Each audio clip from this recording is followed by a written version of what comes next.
दोस्तों, आपकी जन्म कुंडली के अंदर यदि तत्व आपको सबसे पहले देखना होगा कि हमारी कुंडली में तत्व कौन सा है।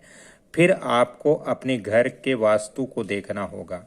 दोस्तों, पहले आप देखें कि कुंडली के अंदर आपके तत्व कौन सा है। यदि आपके कुंडली में आपका अग्नि तत्व है तो फिर आपको उस घर के अंदर दोस्तों गमले के अंदर बहुत अच्छे अच्छे पौधे लगाकर घर में आपको रखना चाहिए और घर के ईशान कोण या अग्नि कोण में आप पौधे लगाकर रख सकते हो। दोस्तों, साथ ही आप यदि आपके घर के यदि हरे रंग करते हो तो इससे अग्नि तत्व वाला जो व्यक्ति है उनको बहुत ज़्यादा बेनिफिट मिलेगा, बहुत ज़्यादा इस घर के अंदर तरक्की और उन्नति मिलेगी। यदि अग्नि तत्व के अंदर जो व्यक्ति पैदा होता है वो व्यक्ति दोस्तों अग्नि संबंधित उपकरण है वो अपने घर के अंदर लगाता है तो उनको बहुत ज़्यादा बेनिफिट मिलते हैं। क्योंकि यहाँ पर मैंने ये जो गमले के अंदर पौधा लगाना और हरे रंग की वस्तुएं रखने का इसलिए बताया क्योंकि काठ से ही अग्नि उत्पन्न होती है। फेंग शुई के अनुसार जो लकड़ी होती है, लकड़ी से ही हमें अग्नि प्राप्त होती है। लेकिन दोस्तों, यदि कोई व्यक्ति अग्नि तत्व है और वो अपने घर के अंदर ज़्यादा जल से संबंधित वस्तुएं रखता है, जल से संबंधित तत्व ज़्यादा घर के अंदर रखता है तो उनको नुकसान होगा। जैसे मान लीजिए या अग्नि तत्व व्यक्ति हैं और वो यदि घर के अंदर मछली घर या कृत्रिम फुहारे या फिर जल संबंधित ज़्यादा चीज़ें वहाँ घर के अंदर रखेगा तो या फिर दोस्तों काले व नीले रंग की वस्तुएं ज़्यादा रखेगा तो उस व्यक्ति को बहुत ज़्यादा नुकसान होगा, व्यापार के अंदर नुकसान होगा, उनके स्वास्थ्य में उनको नुकसान होगा।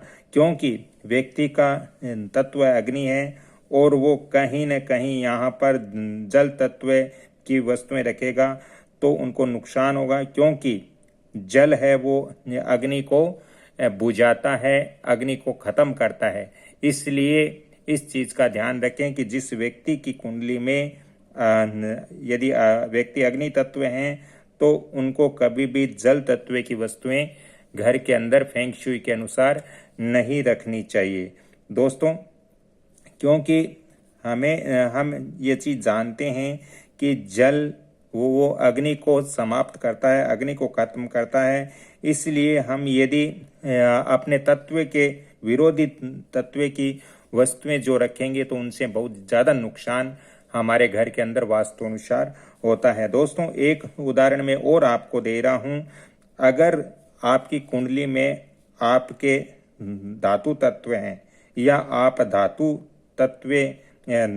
के वरस में पैदा हुए हैं तो आपको अपने मकान या फ्लैट में पृथ्वी तत्व वाली वस्तुओं ज़्यादा रखनी चाहिए। क्योंकि फेंग शुई के अनुसार पृथ्वी है हमारी जो धरती है उससे धातु उत्पन्न होता है और जिससे उत्पन्न होने वाले जो तत्व हैं उसकी वस्तुएं हम अपने घर के अंदर रख सकते हैं। तो जिन व्यक्तियों का तत्व कुंडली में धातु है उनको दोस्तों अपने फ्लैट या अपने अपार्टमेंट या अपने मकान के अंदर, घर के अंदर पृथ्वी तत्व की वस्तुएं ज़्यादा वहाँ पर रखना चाहिए।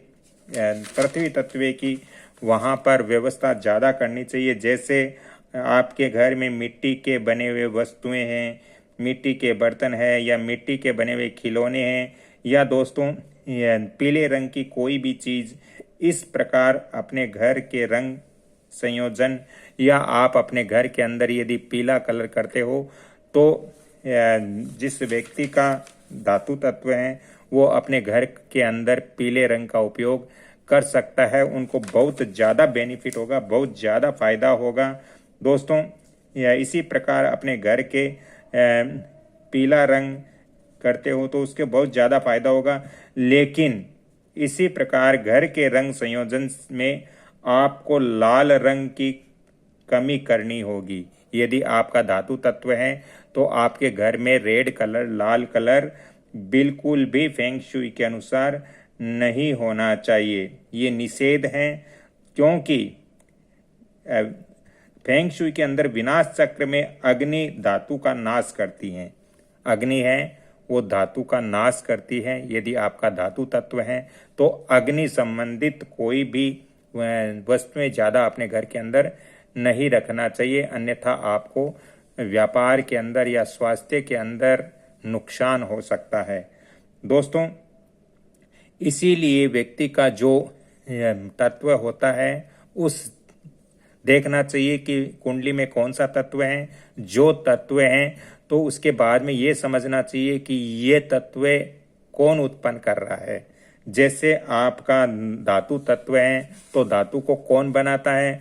धातु को बनाती है पृथ्वी, और पृथ्वी तत्व आप वस्तुएं रखेंगे तो आपको इस मकान के अंदर बहुत ज़्यादा बेनिफिट मिलेगा।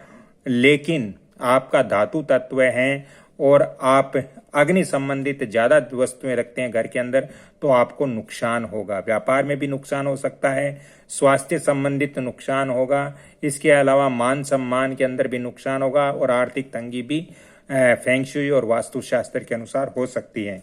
इसलिए हमें ये ध्यान रखना चाहिए कि जो हमारे कुंडली में तत्व हैं वो तत्व को नष्ट कौन सा तत्व कर रहा है और कौन सा तत्व है जो उसको उत्पन्न कर रहा है। जो तत्व उत्पन्न करता है उसकी वस्तुएं हम रख सकते हैं, वैसा रंग हम घर के अंदर रख सकते हैं, और जो तत्व नष्ट करता है ऐसी वस्तुएं या ऐसा कलर हमें नहीं रखना चाहिए।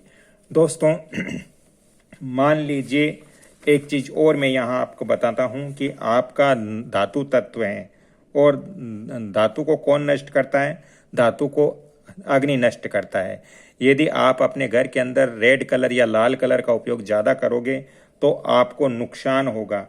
वैसे ही यदि आपका धातु तत्व है और आप यदि यहाँ पर अपने घर के अंदर मछली पालन या फुहारे या तालाब इत्यादि की व्यवस्था करते हो तो आपको इससे बेनिफिट होगा, क्योंकि धातु से जल का निर्माण होता है। तो ऐसी आप इस तरह से सोच सकते हो। आप अपनी कुंडली के अंदर देखें कि हमारा धातु कौन सा है और हमारे धातु को कौन उत्पन्न कर रहा है, कौन सा धातु उत्पन्न कर रहा है, उस धातु की वस्तुएं हमें अपने घर के अंदर ज़्यादा रखनी चाहिए। अब मैं यहाँ मोस्टली एक चीज़ और बता देता हूँ दोस्तों।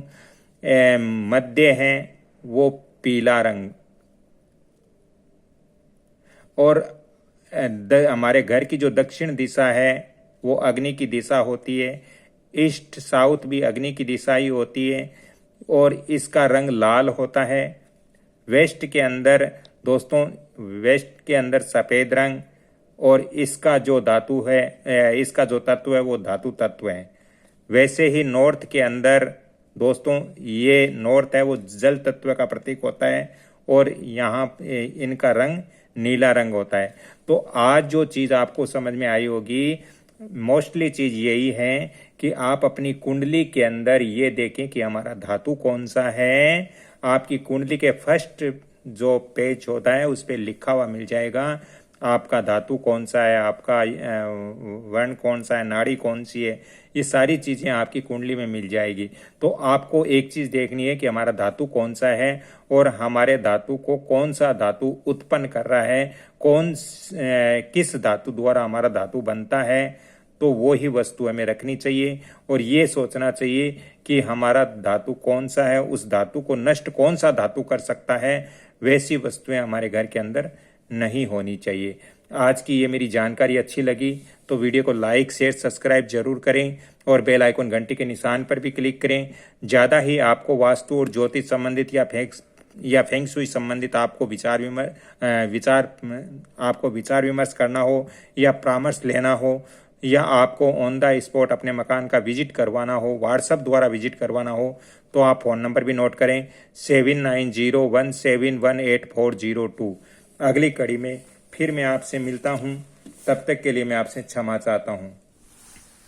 दोस्तों, आज की मेरी ये जानकारी अच्छी लगी, वीडियो अच्छा लगा आपको कुछ समझ में आया तो इस वीडियो को आप लाइक शेयर सब्सक्राइब जरूर करें और बेल आइकन घंटी के निशान पर भी क्लिक करें। अगली कड़ी में फिर मैं आपसे मिलता हूँ, तब तक के लिए मैं आप सभी से क्षमा चाहता हूँ। जय श्री कृष्णा, राधे राधे, जय श्री राम।